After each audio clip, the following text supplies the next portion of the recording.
Hello दोस्तों, नमस्ते, प्रणाम। मैं हूं अंतिमा पांडे। अपने यूट्यूब चैनल पर आप सभी दर्शकों का स्वागत एवं अभिनंदन करती हूं। एक बेटी विवाह गीत सुनाने जा रही हूं। जैसा लगेगा कमेंट करके ज़रूर बताना। अच्छा लगेगा तो लाइक सब्सक्राइब शेयर ज़रूर करना। धन्यवाद।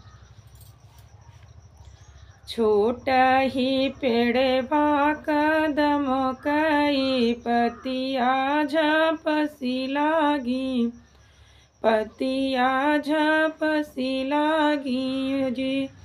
तेही तरह बैठे हैं बेटी के बाबा, बैठे हैं कमरी बिछाए।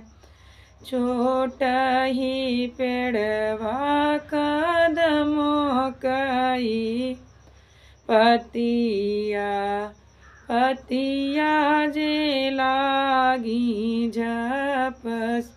तेही तरह बैठे हैं बेटी के बाबा, बैठे हैं कमरी बिछाए।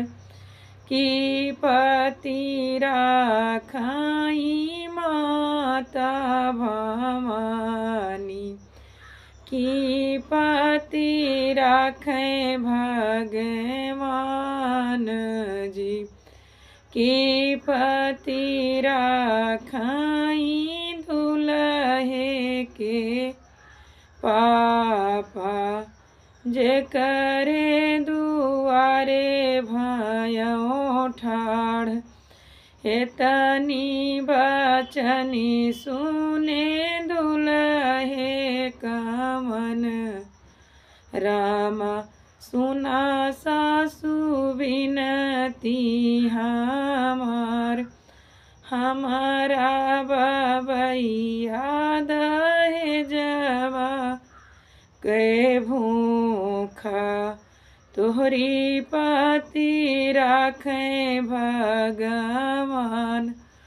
हमारा बपैया दहेजवा के भूखा, तोहरी पति राखें भगवान जी।